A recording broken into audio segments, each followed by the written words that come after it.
गंमत असं आहे, की देशभर राबवलं जातं ही वस्तुस्थिती नाही. काल प्रतापराव पवार सकाळ गोष्टी अध्यक्ष शेती मंत्री देशाचे जे आहेत त्यांना भेटले आणि त्याचं महत्त्व त्यांना सांगितलं आणि त्याच्यामध्ये शेती मंत्री चव्हाण जे आहेत त्यांनी हे देशभर राबवावं असं काम आहे असं सांगितलं. त्याची सुरुवात आपण बारामतीमधनं केली.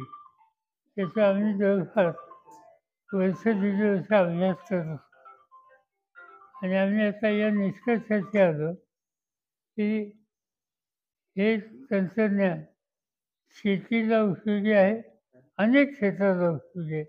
आरोग्य मेडिकलला, फायनान्सला उपयोगी आहे, इंजिनिअरिंगला उपयोगी आहे. पण आमचा इंटरेस्ट कृषीमध्ये आहे आणि त्याची आम्ही सुरुवात जी केली ती ऊसापासून केली.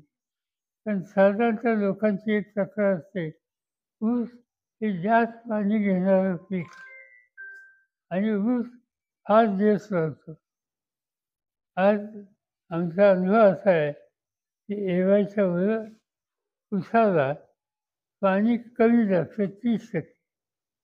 त्याच्यानंतर ऊसाचा कालावधी हा 11 महिन्यापर्यंत येतो. तिथे सवलत आहे. तिसरी गोष्ट खत पीक आणि जमिनीचा पोत हा कायम राहतो आणि त्यामुळं या दृष्टीनं हे पीक अत्यंत ज्ञान अतिशय फायद्याचं आहे आणि म्हणून यापूर्वीच आम्ही बसून काही कार्यक्रम घेतले, काही ऊसाची पीक घेतली, शेतकऱ्यांना बोलवून प्रत्यक्ष पीक दाखवलं आणि त्यांच्यामध्ये हे पिकाचा कार्यक्रम आता आम्ही घेतोय.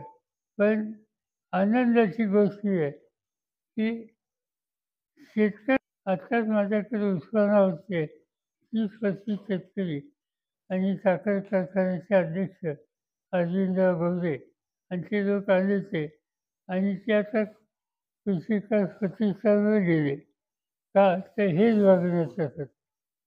शेतकऱ्यांना औत्सुक्य आहे. त्याच्यातल्या शेतीत त्याचा उपयोग करावा. सुरुवात ऊसाची असली तरीसुद्धा आनंद आहे की राज्य सरकारच्या वतीनं आणखीन 5 पिकं आम्ही घेणार असं उपमुख्यमंत्र्यांनी जाहीर केलं. या गोष्टीचा फायदा शेतकऱ्यांना आणि राज्याला चांगला होईल.